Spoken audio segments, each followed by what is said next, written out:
Magsisimula na po ngayong araw na ito ang hearing, Tribe Committee. 3 committee na naka-schedule ng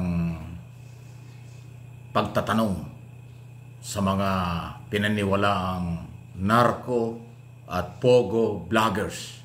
Ibig sabihin, pinagdududahang sila'y nagtatanggol sa mga illegal activities na naunang inimbestigahan ng Quadcom ng Kongreso under overall Chairman Robert H. Barbers ng Surigao.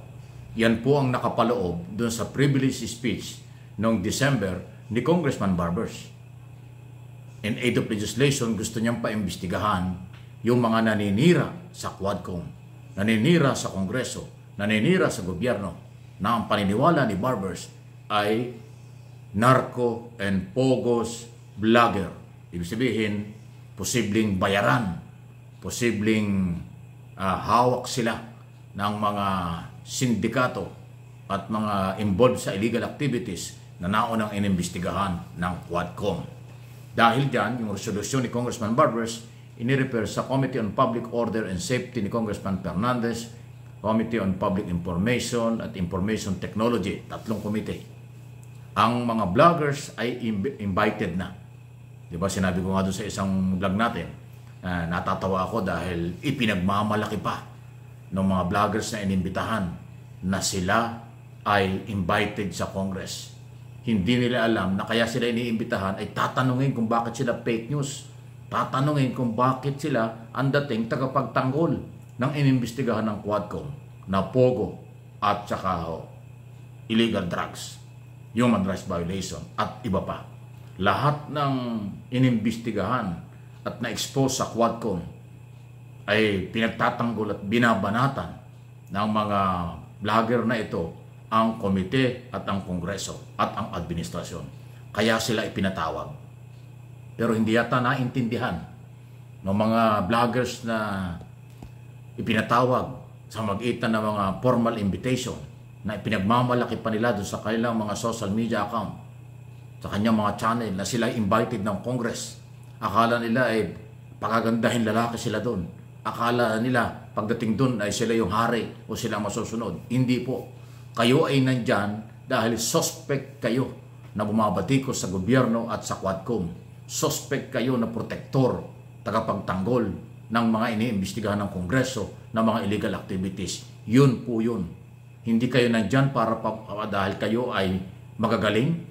Hindi kayo dahil nandyan, hindi dahil sa kayo ay hinahangaan ng mga congressman. Nandyan kayo para papanagutin in aid of legislation. Pag hindi nyo na ipaliwanag ng tama ang inyong mga pinaggagawa, malamang makontempt pa kayo. Pag nagsinungaling kayo dyan, baka makulong pa kayo. At higit sa lahat, pagkatapos ng committee hearing at committee report, malamang i-rekomenda kasuhan kayo. Yan ang inyong mapapala. Kaya nga, inuulit ko, natatawa na lang ako doon sa mga nagmamalaki pa, ipinopost pa nila sa kanilang mga account na sila invited ng committee. Hindi po karangalang maimbitahan dyan. Lalo na ho yung topic. Conforme kasi sa topic. Kung halimbawa, in aid of legislation para pagandahin ang batas, at wala silang reklamo tungkol sa iyo, kukunan ka lang ng idea, impormasyon kung ano ang magandang batas na gagawin. Ayan, karangalan yan. Pero kung ipinatawag ka dahil suspect ka, dahil pinagdududahan ka na ikaw yung tumitira sa kanila, ikaw yung protektor ng masama, hindi yan karangalan. Kasiraan yan. Pero dahil hindi yata nyo alam, ay bahala kayo sa buhay nyo. Hindi ba? Hindi po makakatulong sa inyo na mga nagmayayabang na mga vloggers yung invitation yan. Mapapahiya pa kayo dyan pag nag-alanganin ang inyong mga sagot. At ang Kongreso, ang mga congressman, hindi naman matatakot sa inyo. Yan na yung pagkakataon nila na kayo talagang tanungin kung hanggang saan na inyong alam. Yan na yung pagkakataon kayo ay tanungin sa kung bakit nyo binabanatan ng Quadcom, bakit nyo binabanatan ng Kongreso, bakit nyo binabanatan ang liderato ng ating mababang kapulungan. Yan ang itatanong sa inyo. Akala ba nyo mga congressman, kayo ipinatawag dahil hahanga sa inyo, marami kayong viewers? or sikat kayo. Hindi ho sikat ang pinag-uusapan dyan. Pananagutan, accountability, responsibility. Yan po ang haharapin nyo. Kakaiba rin ang babaw ng kaligayahan nyo. Proud na proud kayo at kayo inimbitahan. Proud na proud kayo dahil kayo ay makakarating sa Kongreso. Nako, ako alam na alam kung nangyayari dyan kasi 10 years ako nag-cover dyan bilang reporter. Ilang speaker na ang nagdaan dyan na ako ay reporter dyan sa Kongreso. Nandun pa ako sa ibang istasyon. Nasa Radio Mindanao Network ako noon, DCXL. 9 years, 10 years ako dyan sa Kongreso. Kaya alam na alam kong galawan dyan. Pag umarap pa sa hearing dyan, hindi pa pugi. Pag umarap pa dyan sa hearing dyan, pipigain ka. Kung bakit mo ginagawa yung ayaw nila. At kung ano ang ginagawa mo. Hindi ka, lalo na ito, mga vloggers na ito, hindi naman kayo makakapag-deny. Kasi yung Kongreso, ang komite, bago magsimula ng hearing, alam na nila yung kung sino ka. Alam nila kung anong pinaggagawa mo. Alam nila kung yung mga banat mo. May record sila ng mga video kung paano mo banatan yung Kongreso. Paano mo siraan ng komite? Paano mo siraan yung mga congressman? Yun ang itatanong sa inyo. Ba't yung ginagawa yun? Pagka nagkawindang-windang kayo ng sagot, malamang mapagalitan kayo. Swerte kung mapagalitan lang. Eh kung may nagsisinungaling, konti pang aabutin nyo. Meron silang power doon. House Resolution, House Rules, Committee Rules. Section 11, paragraph ABC yata yun. Yun ang rules nila. Contempt ang aabutin na nagsisinungaling. Kaya hindi ko kayo tinatakot.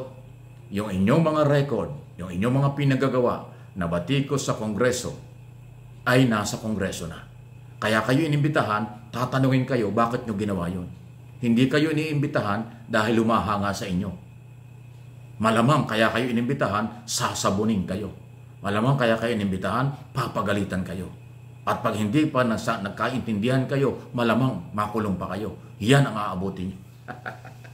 Proud na proud at naimbitahan. Dinidisplay na gano'n ang mga invitation. Wow! Ang babaw nyo. Ay, nako, hindi nyo alam yung ginagawa at hindi rin nyo alam ang accountability. Tira lang kayo ng tira. Yan, malalaman nyo ang inyong accountability pagdating sa hearing. Kasi ipapalaala sa inyo ang inyong maling ginawa. At yung inyong maling ginawa, paglabag sa batas. At may pananagutan kayo pagka kayo ay pinananagot ng mga taong inyong binanatan tulad ng Kongreso. Walang mawawala sa Kongreso. Kasi in aid of legislation, trabaho nila yan. Magtanong. Kung aayon sa batas ang ginawa nyo. Kung hindi, may problema. Kaya titingnan natin. Ulitin ko, ngayong araw na ito, Tuesday, at ngayon din po ang simula. Nung unang linggo, nag-meeting lang yung mga komite, yung mga member. Ngayon, Tuesday, ngayong linggo ito, ayan na, magkakaintindihan. Di ba? Isang tulog na lang. Sasambulat na ang kahihiyan. Malamang may insultuhan pa. Please watch. Please like and share ng video ito sa MA Pinoy TV. Pati sa aking isang channel pa, Mike Abe Opinions. Natatawa talaga ako sa inyo. Ang babaw ninyo.